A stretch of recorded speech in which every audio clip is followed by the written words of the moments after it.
Greetings, everyone, and welcome to the Model Aquatic Health Code Network webinar for the month of May. As you're all now aware, NACCHO is making the switch over from Adobe Connect to the Zoom platform, which we expedited a little bit so that we could be able to share some videos with you all today. So I thank you all for your flexibility and your attendance. You've been placed on mute automatically to prevent any background noise that might occur. However, we welcome your questions in the Q&A box at the bottom of the screen. You can enter your questions at any time throughout the duration of the webinar, and we will discuss them with our panelists in a Q&A session at the end. Our presentation for today is titled Pool Chemistry for Healthy and Safe Swimming, and we'll have a number of speakers today to discuss this topic. First, we will hear from Kayla van den Eschert, who will present the Centers for Disease Control and Prevention Morbidity and Mortality Weekly Report on pool chemical injuries in public and residential settings from 2008 to 2017. This will be followed by a presentation from Mary Ostrowski of the American Chemistry Council, reviewing a training video for pool operators. Kayla van den Eschert, MPH, is an ORISE Fellow with the Healthy Swimming Program in the Waterborne Disease Prevention Branch at the CDC. She works on Healthy and Safe Swimming Week and other recreational water projects. She has a master's in public health with a focus in epidemiology from the University of Michigan. And prior to working at CDC, Kayla worked as an epidemiologist at the Michigan Department of Health and Human Services, and she focused on maternal and infant health as well as youth suicide prevention. So, Kayla, without further ado, the floor is yours. Thank you, Grace. So today I'm going to be talking about CDC's Healthy and Safe Swimming Week 2019. And the theme for this year is Pool Chemistry for Healthy and Safe Swimming.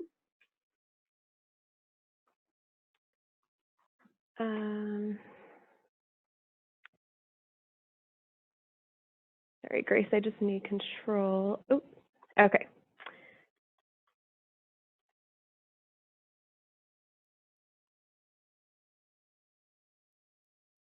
Okay, oops, sorry. I'm trying to get control. Okay, so here's just the outline of what I'm going to be talking about today. First, I'm going to discuss our MMWR report, which is based on pool chemical injuries in the US, as well as a toxic chlorine gas event in New York from 2018. And then I'll be talking about our Healthy and Safe Swimming Week activities, some of our main prevention messages, how the MAC and MAMACs relate to pool chemical safety, as well as some resources. So this is our report. It was released on May 17th in the MMWR, and I'm going to be talking more in detail about what is in the report. So just a little bit of a background on pool chemical injuries. Pool chemicals are added to water to protect swimmers from the spread of germs and preventing outbreaks in pools, hot tubs, water playgrounds. However, they can lead to injuries if they are mishandled. There's an estimated 3,000 to 5,000 US emergency department visits for pool chemical injuries every year. So the data set that we looked at for our report is from the Consumer Product Safety Commission, and it's from their National Electronic Injury Surveillance System, which is a nationally representative sample of around 100 hospitals in the United States, and they collect data on emergency department visits for injuries that involve consumer products. So some of the variables that they include in their data set are product code, and for this analysis, we look specifically at the Pool Chemical Code 938. They also collect demographic information. They collect the injury diagnosis, the most affected body parts for the injury, patient disposition, so whether the patient is treated and discharged home or whether they're transferred to another hospital, the incident location, which is where the injury occurred, and a short narrative that describes the injury in more detail. So the methods that we used for this analysis, each case was weighed based on the probability of the hospital being selected. And these weights are summed to produce national estimates for emergency departments in the United States. 95% confidence intervals were calculated according to their direct variance method, which takes into account the complex sampling design. And SAS was used to analyze this data. So during 2015 to 2017, an estimated 13,500 emergency department visits occurred for pool chemical injuries, and almost 2/3 of these were during the summer swim season, which is from Memorial Day weekend through Labor Day. This chart shows the estimated emergency department visits for pool chemical injuries over a 10-year period. The dotted line throughout the chart shows the median, which is about 4,500 emergency departments per year. And the bars that you see are the 95% confidence intervals. So as you can see, the emergency department visits range from about 3,000 to 5,000 per year, but there hasn't really been a consistent decreasing or increasing trend. This next bar chart on the left shows pool chemical injuries by age group. Almost 5,000 injuries, or over a third, are in ages 17 and under, so children and adolescents. And the pie chart on the right shows that males are most commonly injured by pool chemicals compared to females. So this chart is looking at the most common types of injuries due to pool chemicals. And when reading the narratives, we discovered that pool chemicals most commonly occur when opening containers and breathing in the vapor, fumes, or gases, most commonly from chlorine. Adding pool chemicals right before swimmers enter the water, which can cause some skin, eye irritation, and pool chemicals that were not kept out of the reach of children and teens, as you saw in the previous slide, they are disproportionately affected. So most of the injuries were due to poisoning, and other injuries were due to chemical burns and dermatitis or conjunctivitis.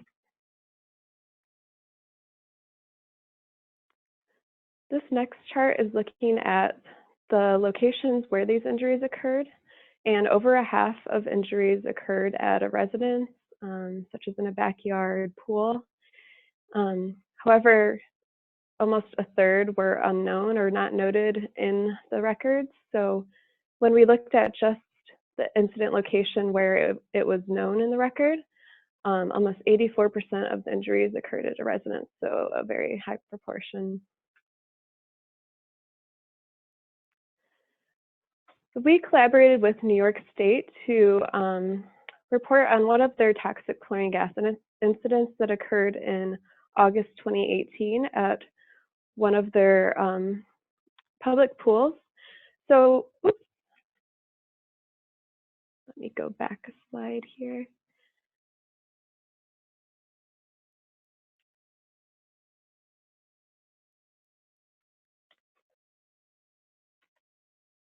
Sorry, just one second. Okay. All right, sorry about that. Okay, maintenance staff at a public outdoor pool in New York had noticed a yellow substance that was seeping into the pool. When they went and investigated the issue, they discovered that the recirculation pump was not running, and so no water was flowing through the system. Once they turned the pump back on, more of the yellow substance entered the pool and an odor spread. So the lifeguards evacuated the pool area. When they investigated this issue, they discovered that a power outage the previous night may have failed to trigger an automatic shutoff of the chemical feeders in the recirculation system. So that resulted in concentrated chlorine and acid that mixed in the system to create a toxic chlorine gas without the water flowing through. During this time, there was multiple people that were at the pool, including children and adults, and several reported nausea, vomiting, eye and face irritation, blisters, and vomiting as a result of the toxic chlorine gas, and several sought medical attention.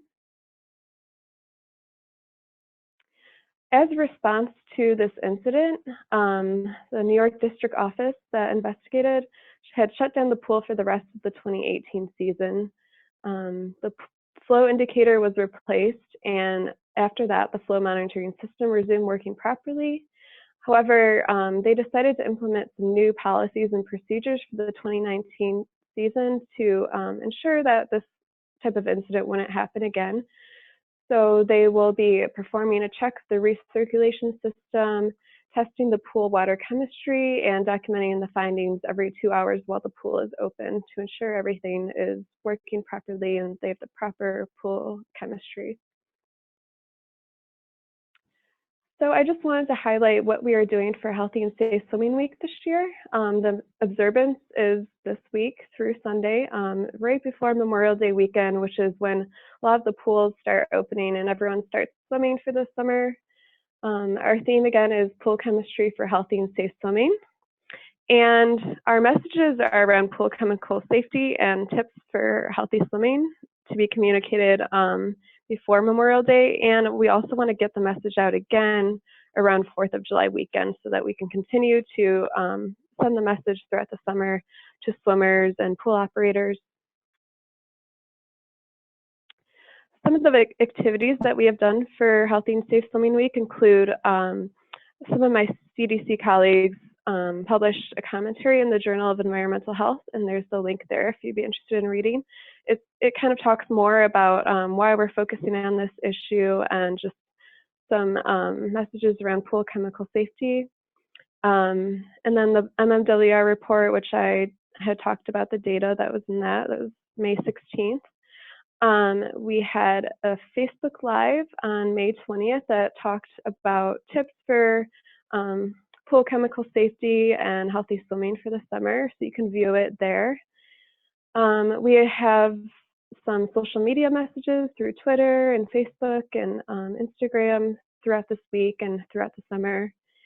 We are hoping to have some Times Square ads that highlight healthy swimming right before the 4th of July holiday. It's still kind of pending, but we think that would be a really great platform to get out the healthy swimming messages. And we have a radio media tour scheduled for July 2nd. So here's some of our new graphics that we have designed. This one ties in with pool chemical safety because P, when it's mixed with chlorine, can create chloramines, which make your eyes red and itchy, which are some of our pool chemical injuries. So I think this is just a really great, fun graphic. This one just talks about reading the directions on the product labels and all of our safety messages around pool chemicals at home. And these are actually a few years old, but I think they are really great at getting the message across of why you should be checking the pool before you swim and what to look for. And here are some of our key messages around preventing pool chemical injuries. We wanted to focus on pool or hot tub owners and operators because they are the ones that are working with the chemicals and making sure that the water is safe for swimmers. So we want them to follow the directions on pool chemical product labels, should be wearing safety equipment such as goggles while handling chemicals, never mixing different chemicals, particularly chlorine products and acid, which can create volatile reactions, and completing pool chemical safety training will ensure that they know all of these tips for operating a pool chemicals. And swimmers can also help keep the mix of chemicals and water healthy and safe by showering before getting in the water, never peeing in the pool, and taking young swimmers on bathroom breaks or checking diapers every hour.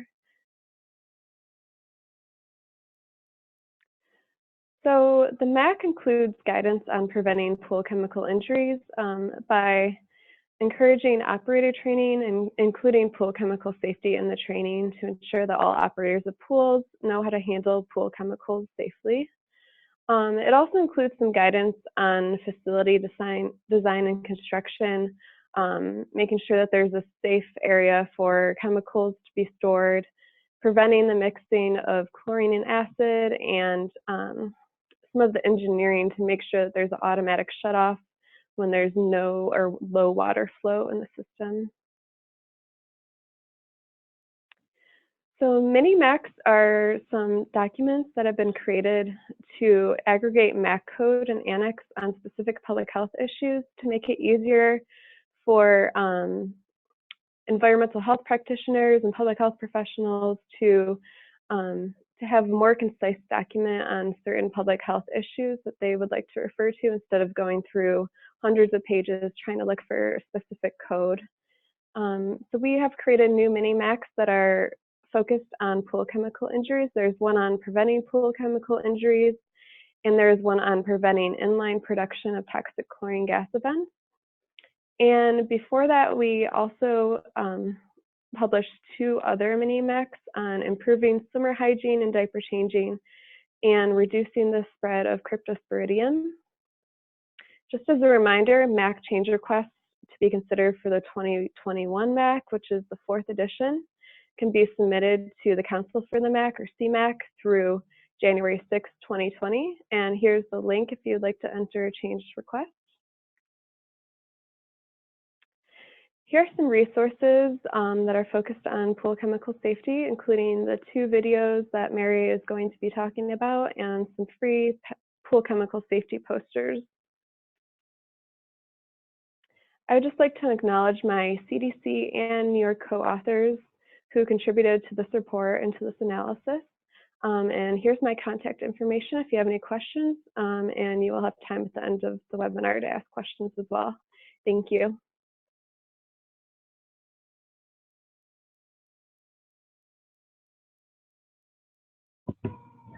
Thank you, Kayla. So next up, we're going to hear from Mary Ostrowski. Mary has been employed by the American Chemistry Council's Chlorine Chemistry Division since December 2000. Ms. Ostrowski is responsible for chlorine disinfection issues, including benefits promotion, scientific research support, and advocating in the regulatory and standard setting arena for science-based policies. She has worked collaboratively on disinfection issues with public health entities, including CDC, NEHA, and International Action. Mary, the floor is yours. I'll give you over controls in just one moment.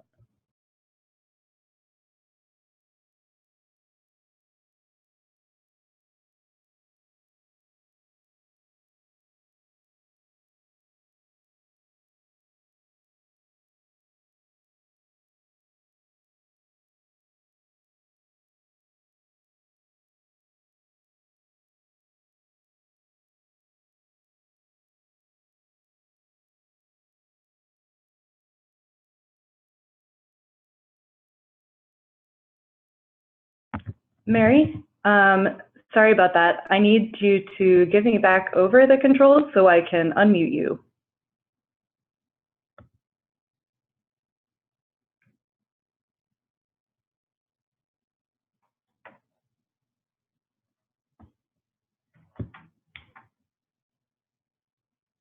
Thanks very much.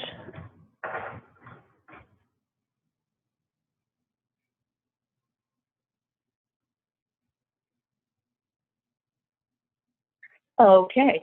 Can everyone hear me now? Grace?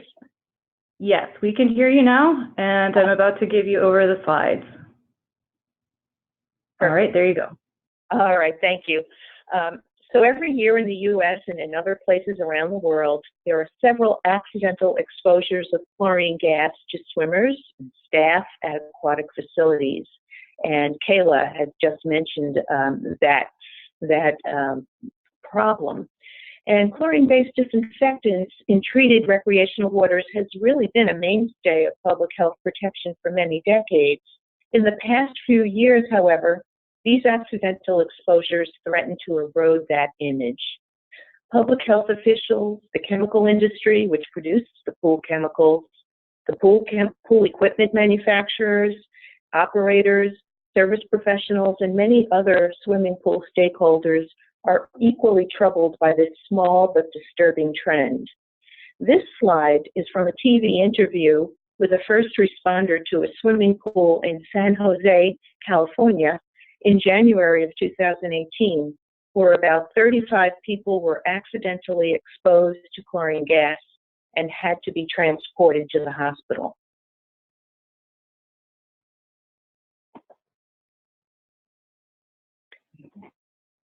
I'm trying to advance the slide.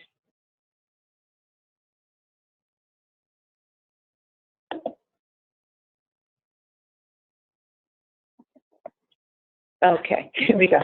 Sorry for the delay.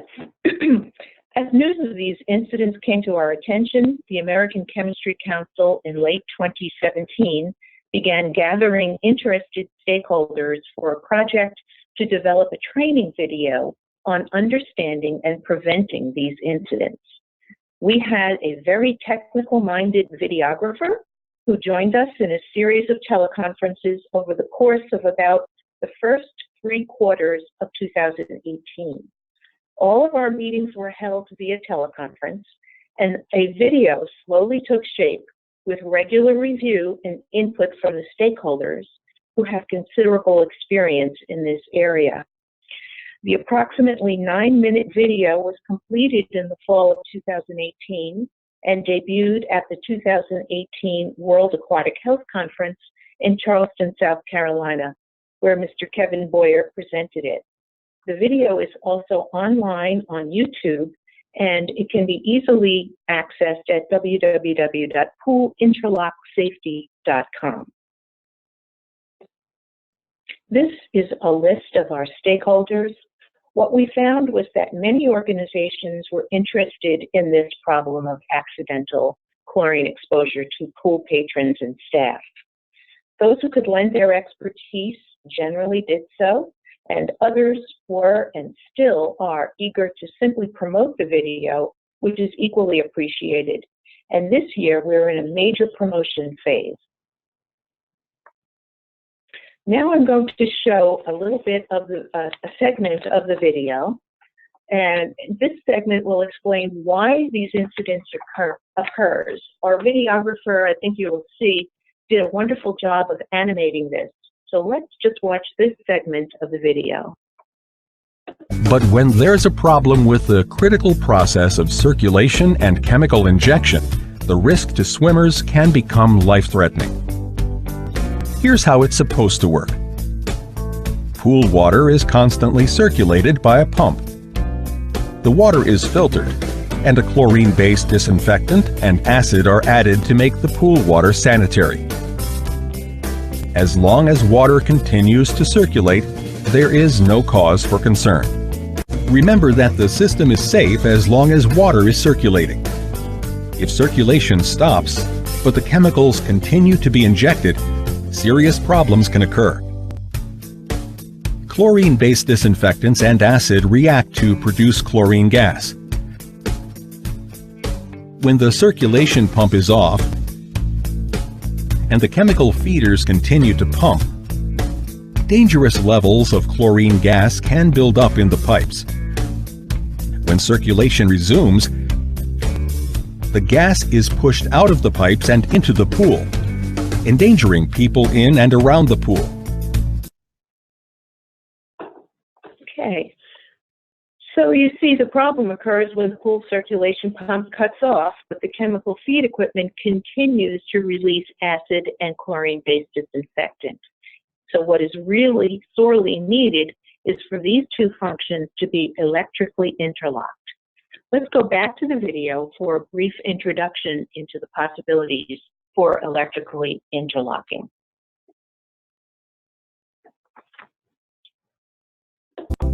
To protect people, chemical feeders should automatically shut off when there's no water flow in the circulation system at the point of chemical injection.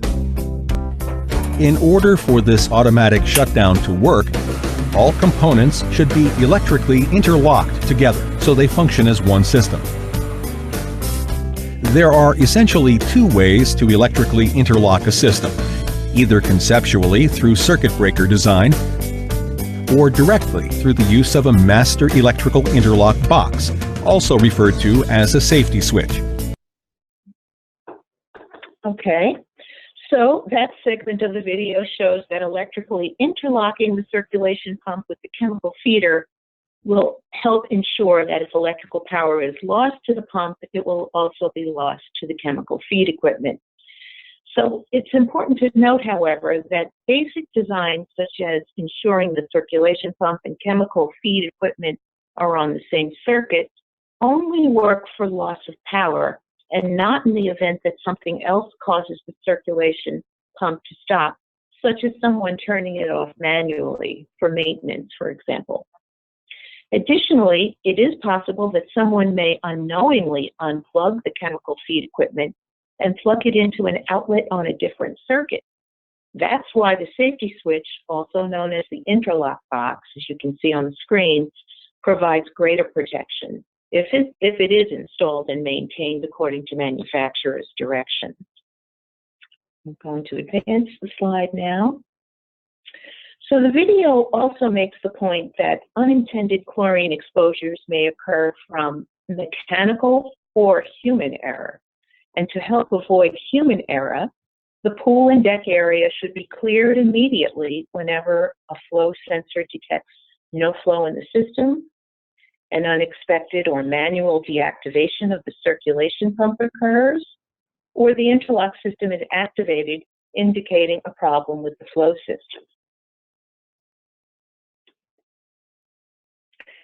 Some other best practices for pool staff include that bathers should not be allowed back into the aquatic venue until the cause of an interruption in pool circulation is understood and the condition is corrected. The system should operate correctly for at least 5 minutes before bathers return to the water, and water should be tested for proper pH and an adequate free chlorine level before the bathers return to the water.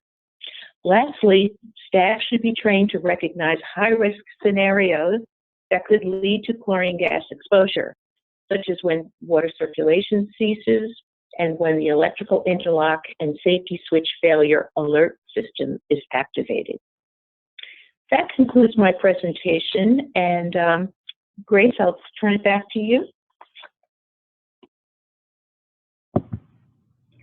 Wonderful. Thank you very much, Mary. I'm going to go ahead and see if I can take back. There we go. Okay, so we now have time for questions and answers. It looks like we have one that's come from Michelle, and that question is, how far in advance should pool chemicals be added to a pool before swimmers enter the pool? And how long should swimmers wait to enter the pool after the chemicals are added? So I will also preface this and say that we have a number of other presenters on the line available to answer those questions. We're also joined by Mr. Terry Snow of IPSA and by Joe Lako of CDC. So I'll go ahead and repeat the first part of that question, and then any of our presenters can go ahead and answer. So the first part of the question was, how far in advance should pool chemicals be added to a pool before swimmers enter? This is Terry. Basically, what you're seeing with these chemicals that we have here now with automation, you have your controllers, already set for their set points.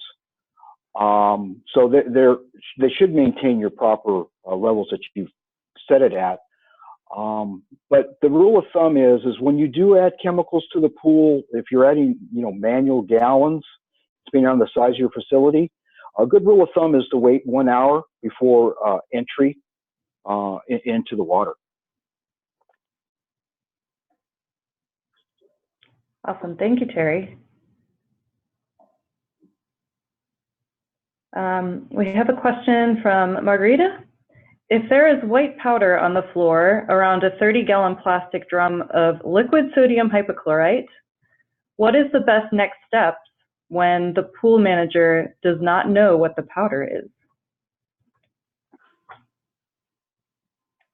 Now, is the question, there's powder, again, in the bottom of the chlorine drum? So in this hypothetical situation, there is white powder on the floor around a drum of liquid sodium hypochlorite. And it's unclear what the powder is. So in your professional opinion, and this is located in the mechanicals room, So Yes. in your opinion, what would be the appropriate next steps to take? Well, at that time, then you want to go into more of your safety mode when you're handling chemicals. Make sure you have some gloves on. We can see, a gallon of chlorine where there might be, a leaker. Let's say the bottle could be leaking and some of that residue is coming from that gallon. At that time, I would, if there's any chlorine in that bottle, I would dispose of it, typically adding it to your chlorine bucket if you have a dispenser there, or directly into the pool, and then clean up whatever's on the floor appropriately and dispose of it appropriately. But that's usually a little bit of the salt we see. This happens when we deal with bottles that are older. Yeah, great. Thank you, Terry. That was a bit specific, but I'm sure it's pretty common that folks have to be cleaning up when things like this happen. So thank you for addressing that. Let's see. While we're waiting for other questions to come in from our audience, I guess I'm curious a little bit about, I don't know, the small trends that you've been seeing that in concern for chemical safety. Could you maybe just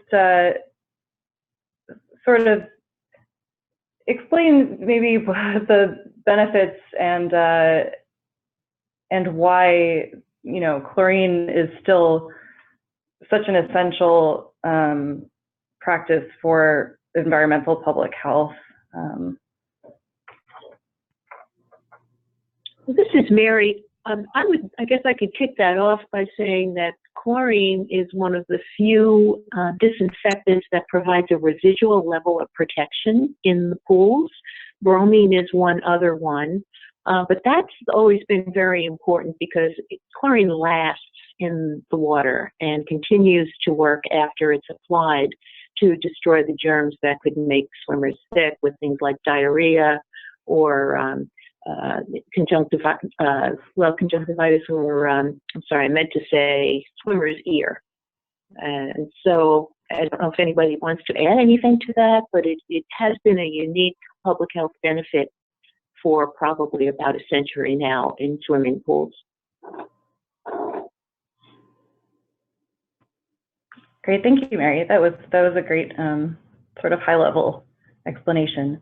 And we have a question from Seth that is sort of tagging on to that. Can this problem with the interlock system also happen with bromine pools? Would Terry or Doug want to address that?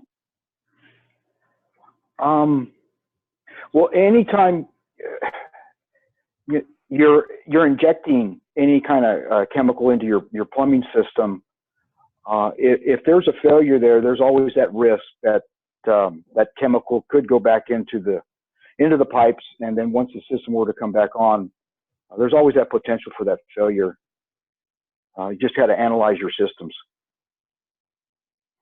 I don't use bromine. My more typical liquid chlorine, liquid uric acid in my big competition pool I oversee. So I'm not very familiar with the health effects of exposure to bromine. Are they similar to those of chlorine?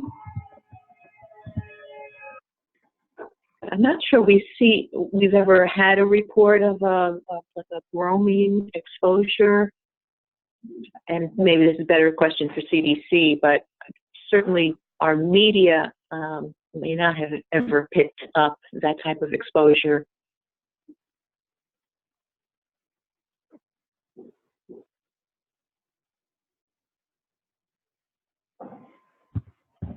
And I don't think we have Joe on the line right now, but that could be a follow-up question. I am curious myself.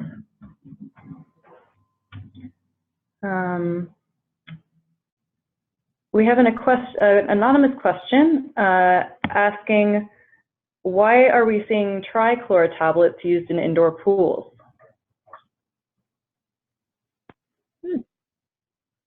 I guess I wasn't aware of trichlor being used in indoor pools since it's stabilized chlorine and used usually in outdoor pools. Terry, do you have any ideas on that one? No. I know a lot of I've overseen some YMCA pools in the past, and they're all liquid, and most of their pools were indoors. They never did deal with trichlor. Now, I know there's, Cal Hypo people have used for indoor pools, but yeah, we tend to stay away from those trichlor in indoor pools. Yeah. That's a good question. Yeah, I'm not sure why anybody would use that in an indoor pool.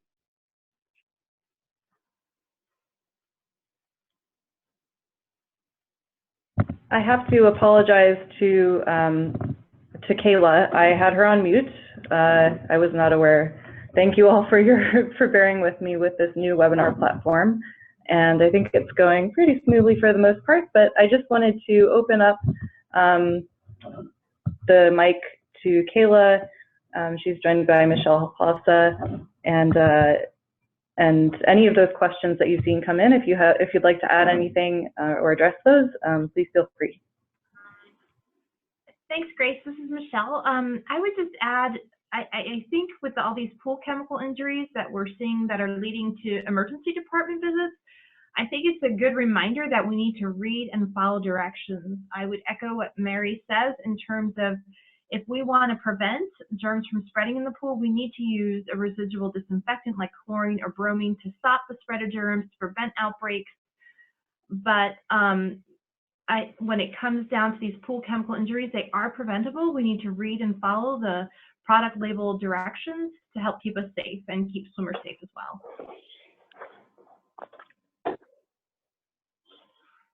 Awesome, very well said. Thank you, Michelle.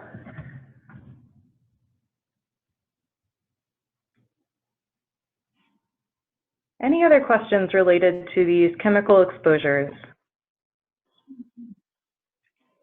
Grace, I'd like to add something. In our video, we really talk about education. It's really a lot about education here. At my complex, I take care of a big San Dimas City pool here in the LA County area. And I set up a protocol after a couple of your videos or webinars regarding some of these accidents that occurred up there in the San Francisco Bay Area. And I got together with the senior guards and their staff, because I'm only here so many hours. So when I leave, then there's really not the professional here. So I set up the protocols for them to go through testing properly, understanding the equipment room, the pressure gauges, the flow meters, the controllers, and they're pretty much going to be the professional's eyes.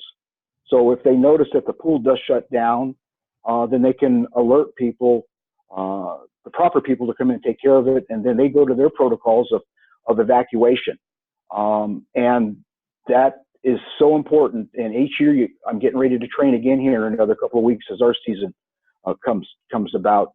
And I can't emphasize more than that whoever's the pool operator, they need to be with that recreation staff and go through things so they can understand there is an issue, and then evacuate the water as they see fit, and then re-enter when it's ready. Wonderful, thank you, Terry. We had a question about Kayla's presentation on the MMWR, asking if the statistics include both staff and patrons or just patrons. So if you are referring to the overall U.S. emergency department visits, those are just general pool chemical injuries, and it can occur in both staff, such as lifeguards that work at public pools, and patrons as well. If you are referring to the New York incident, it wasn't really clear whether it was just in the patrons or in staff as well, but as I said before, staff can be exposed by the toxic chlorine gas through the air, or if they're in the pool as well. So I hope that answered your question. Hopefully so, and we also will have these slides available and the recorded presentation as well, so you can go back and take a look at those figures. We have a question from Renee. In the incident where a safety switch fails, do the chemicals damage the pipes and equipment that would need maintenance, or is it just toxic to people? I'll address that, Terry. It can damage your plumbing, especially if there happens to be a lot of muriatic acid in the line. Then that once it goes through the system, it'll go through your heater and could damage your exchanger. That's a definite possibility there.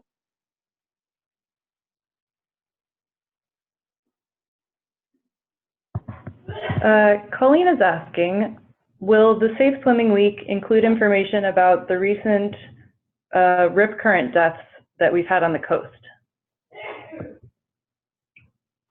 And Colleen, I'm not sure where you're located, but I may be able to preemptively say that I know the Model Aquatic Health Code is largely focused on treated recreational water. But if anyone else has other comments that they'd like to add, by all means, please go ahead. Colleen, this is Michelle from CDC. We tend to focus on infectious disease, but I can reach out to our injury colleagues to see what follow-up, if any, they'll have on these current deaths. If you can just share your email address, I can follow up with that on that. Yes, I can absolutely also serve as the NACCHO intermediary and get you Colleen's information.